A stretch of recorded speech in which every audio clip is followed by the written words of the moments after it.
Hi dear students, today we'll discuss sexual reproduction in flowering plants. This chapter comes under the category easy to average. It's very easy to score marks from this chapter. So here we start with the 2-mark and 3-mark questions. You can see these are the concepts or the topics from where 2-mark and 3-mark questions been asked in the previous year's question papers. So, anther and pollen grain. You know that in an angiosperm, the male reproductive structure is the anther. Do not confuse with anther and pollen grain. I have shown here, you can see the picture, the diagrams of anther and pollen grain. Anther is a 4-sided structure. Here you can see 4 wall layers are there, outer 3 layers are there, inner tapetum, very important nutritious layer that is giving nutrition to the developing pollen grain, and inside the tapetum or towards the center of the each microsporangium you can see the pollen. Pollen has got 2 synonyms, male gametophyte or microspore. So pollen, male gametophyte, microspore, all these 3 are the same. So that is it. And then pollen, the developmental stages are seen here. Sometimes a question can ask like draw the structure of developmental stages of pollen with labeled diagram. And then otherwise mature pollen grain can also be asked. The last diagram is of the mature pollen grain where you have to distinguish a vegetative cell, which is a big cell, and a spindle shaped generative cell. So this is about the pollen. So anther, pollen. Anther also the structure can be labeled diagram can be asked to draw, or sometimes the labeled diagrams will be given with certain points will be labeled as A, B, C, D. You have to find out or recognize what is A, its function, B, its function, likewise. So we will move to the next, that is pollination. There are different kinds of pollination as we all know. And this is a picture from the NCERT textbook. What does this depict? It is nothing but the wind pollinated plant. It is concave. Actually, the enlarged portion is style and stigma of the concave. So next is the types of pollination. There are 3 kinds of pollination: autogamy, geitonogamy, and xenogamy. Autogamy is self-pollination. You can see A, autogamy here in the same plant. The same flower, stigma, towards the stigma, the pollen is falling or pollen is shedded on the stigma of the same flower of the same plant. That is autogamy or self-pollination. Geitonogamy, 2 different flowers of the same plant. Here in the diagram, it's very clear. B is geitonogamy. So, here genetically it is autogamy because it is of the same plant. Then cross-pollination or xenogamy, different flowers, different plant. So this diagram can be given and you have to find out what is A, what is B, what is C, and explanation. Then this is another very important diagram which is given in your NCERT textbook, that is chasmogamous and cleistogamous flowers. There are 2 kinds of flowers. Chasmogamous. Chasmogamous means just like every flower they will bloom, pollination will happen just like any other flower. Cleistogamous means they are never opening flowers. They will never open. They'll be always closed. So in such kinds of flowers, we know that only self-pollination will be happening. There is no possibility of cross-pollination or xenogamy. So there are certain plants which are having both these kinds of flowers. 3 examples are given in your NCERT textbook that you have to study. That is Commelina, Viola, and the last one you find out the name. Okay. So this picture can be asked like as labeling as A and B. Here I have written chasmogamous, cleistogamous, but instead of that A and B you have to find out what is that. So that's it. And then the next is fruits. This is also the diagram from the NCERT textbook. False fruits. Why they are known as false fruits? Because they are not directly developing from the ovary. Usually fruits are developing from the ovary, but here some other parts of the plant or the flower other than ovary is participated in the fertilization.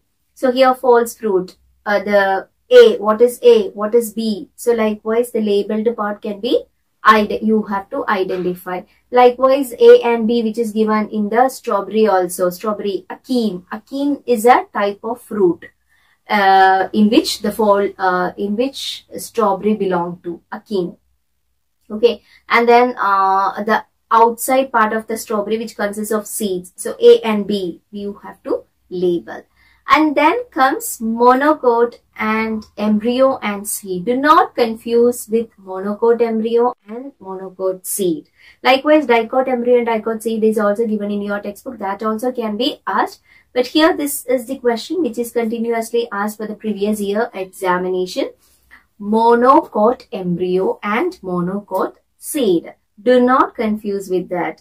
Embryo is inside the seed which is enlarged here. So, a monocote seed can be directly asked like, draw the labeled structure of monocote seed.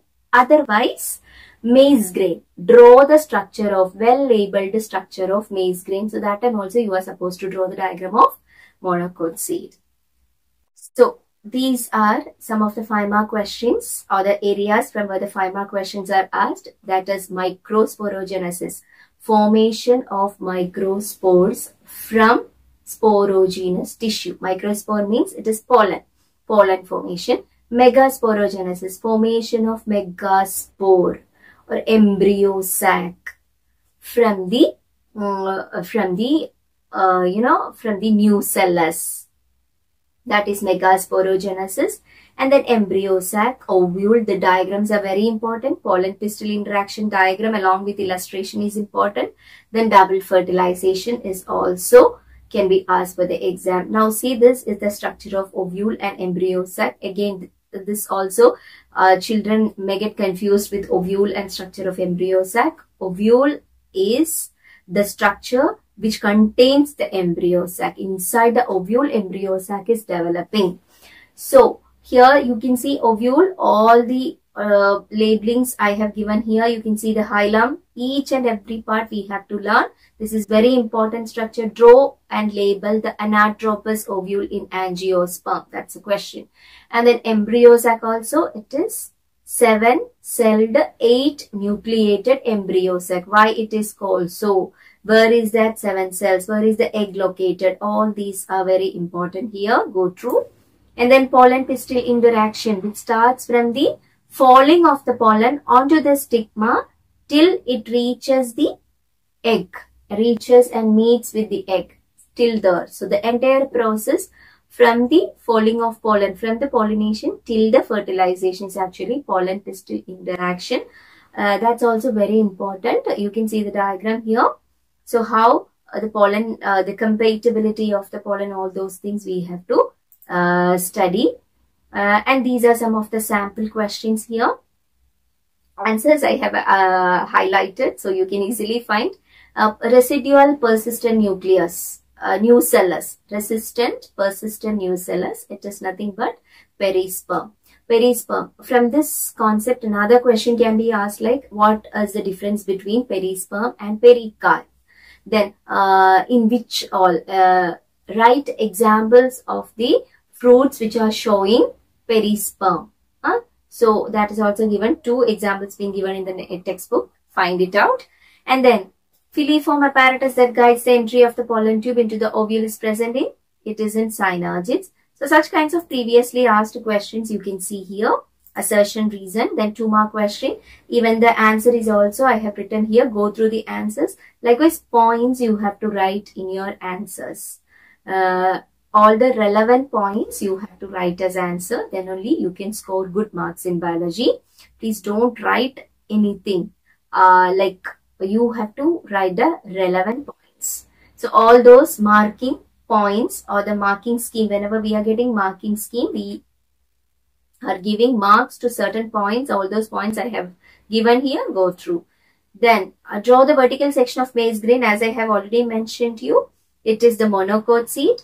And then name and distinguish between the two cells enclosed in a mature pollen, generative and vegetative cell. All those things we have already discussed. 5-mark question, anatropous ovule diagram. Based on that diagram, so many questions are asked here. Go through the question.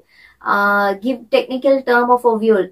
There are a lot of scientific terms are there in this chapter, which you have to keep it in your mind. Ovule. Ovule means it is megasporangium. So likewise, as I mentioned about pollen, it has got 3 names. Likewise, ovule, megasporangium. You can see the answers also here. Then this is another 5-mark question. Identify A and B. We know that it is chasmogamous, cleistogamous flower of Commelina. And then, all these. This is some of the questions which I have picked out from the previous year's question papers. Do all these questions. Try to find out the answers. So I hope you got the pattern of the questions and the points and the concepts or the topics from where these questions are asking. We have discussed. So do read the NCERT textbook very well. Thank you for listening. Bye.